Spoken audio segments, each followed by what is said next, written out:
Jake Paul gets it done against Andre August. Literally a matter of minutes ago, I was watching it in a little cafe across the road, and then the fight was over within 3 minutes, so I had to quickly finish my coffee and skedaddle back to film this video.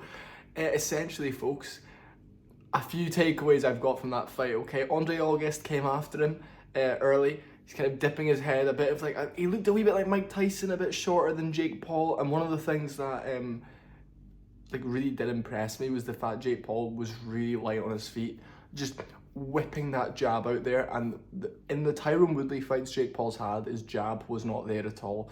It didn't have a snap on it, you know. And when fighting Tommy Fury, they were going jab for jab, and you could just see Tommy Fury's jab. Yeah, because Tommy Fury has longer arms, but you can also see Tommy Fury's jab as a snap in it, a whip in it, which Jake Paul's hasn't had. And I seen a bit of that tonight. You know, Andre would put his left foot on the outside of Jake Paul's foot, you know, obviously looking to get an angle, set something up, and Jake Paul would snap that jab, he would go bam, and then it kind of step off, and Jake Paul was stepping off with his right foot behind him first, so he would step off bit, and it would just allow him to center himself, stay more balanced, and that's not something I think he intentionally did. I think just with experience, sparring and boxing, you work out as you go the best way to place your feet to even move back from shots, and even, I mean, I was very impressed with Jake Paul. I'm going to talk a little bit about the fight though. Andre was catching him a little bit, some left hooks on the break, some right hands, kind of like staving him, weren't really landing flush or clean. Jake Paul was moving back, Jake Paul was the taller man.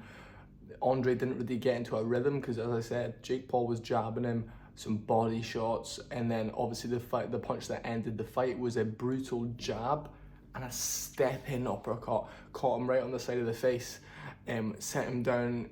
He was down, he tried getting up, but he was too wobbly. The ref called it off. Really good performance. Jake Paul's been saying all week, you know, it's going to be a first round knockout, and I kind of thought he'd knock him out as well. Yeah, he's a 10-1 boxer, but they're fighting at cruiserweight. You know, Jake Paul weighed in the heaviest he's ever weighed in at 200 pounds. I think he was just looking to get in there and get out, you know. And I think he knew with I mean, Jake Paul has power. You cannot ever deny the fact he's got incredible power. For being, I think he's just over 6 foot, massively built man. You know, his stature for boxing is huge. His like physique is really thick, big boned for his size, and we've seen him go 10 rounds before. And I said in the Nate Diaz fight, it's so impressive because Jake Paul just fought 30 minutes going backwards against a really tough guy, and he threw the most punches he's ever thrown in his career, you know. And stuff like this is just so, it's brilliant experience. And the fact that Jake Paul gets a first round knockout when he probably needed it, you know, he probably needed it. The Anderson Silva fight went to a decision, Diaz fight went to a decision. He hasn't had a knockout in quite a while. So he even said in his post-fight interview, you know, going back to the old problem child ways, like not trying to figure guys out, he's just going to like run through them essentially. And I think that's a really good mentality to have. Just go out there, try get them out of there, but you also have it in your back pocket, the fact you can go for the 8 to 10 rounds, plus, you know, you can always have that boxing in the back pocket to try figure them out, and just kind of go forward and just try and inflict like blunt force trauma, you know, set up shots. And that's what he did tonight. Knocked him out very well. It was a beautiful uppercut. Like he threw it like a professional boxer would throw an uppercut. Jabbed, stepped in. It was perfect. It looked beautiful. It's a great highlight reel KO because it's just, an uppercut is one of the most lovely things. And we've not really seen Jake Paul throw many uppercuts. We've seen him against Anderson Silva throw quite a few. When he was getting tired in the middle rounds, he would tuck his chest and kind of throw a few in the pocket, which is so impressive again, to be able to change the style you're fighting to suit like how tired you are and things like this. And obviously the big fights are next. I mean, the Tommy Fury rematch is massive, and I feel like if they do it at cruiserweight, like 200 pounds, I think Jake Paul probably knocks him out, to be honest.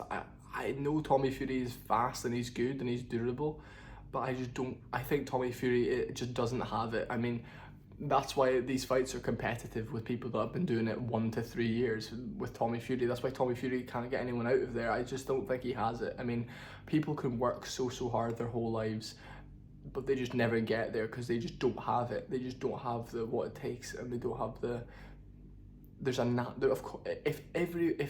if all it took was hard work, every single person in the world could do it. Not everybody in the world can do it because it takes something else. There's a bit of magic that is inside an individual that Tommy Fury doesn't have, and I would pick Jake Paul in a rematch. When it comes to the KSI fight, folks, I've always said I'd have Jake Paul winning because he has more ways to win. I think he jabs KSI pretty conveniently. If KSI is doing that bouncy style, I mean, that changes it because KSI can work in the clinch, and I think it would be a really, really messy fight. And after seeing KSI versus Tommy Fury, I was a bit like, oh, okay, you know, it's a boring, sloppy fight, but I also think Jake Paul can work really well in the clinch, and Jake Paul is a much bigger man than KSI. KSI probably walks around like 190, 195. Jake Paul probably walks around like 215, 220.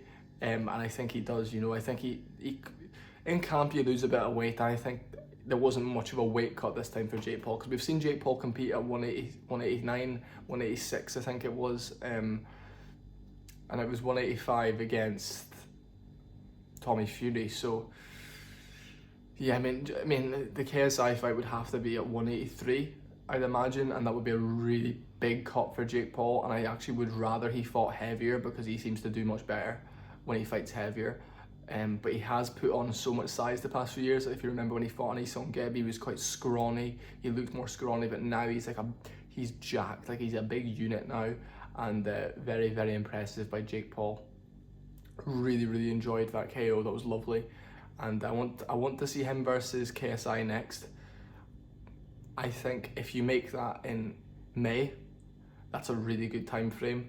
Give him 4 or 5 months. May, then at the end of the year, Tommy Fury rematch, and then get back to fighting new pros, get the big fights out of the way. That's more experience, more money. Then get back to fighting pros, and by then I think Jake Paul will be 10-1. Yeah, 2 more fights, 10-1, which is just incredible to think he's had. Jake Paul's had 9 professional fights. That's just crazy to think about. I think he's 8-1 now. And the Tommy Fury fight was close. He knocked down Tommy Fury, and yeah, he looked really impressive. He was kind of like, he looked like he's much lighter on his feet now. His footwork and his movement is a lot more like a boxer, and it's just incredible. I really, really enjoyed watching that, and I can't wait to see what's next. Let me know what you guys thought of it, and yeah.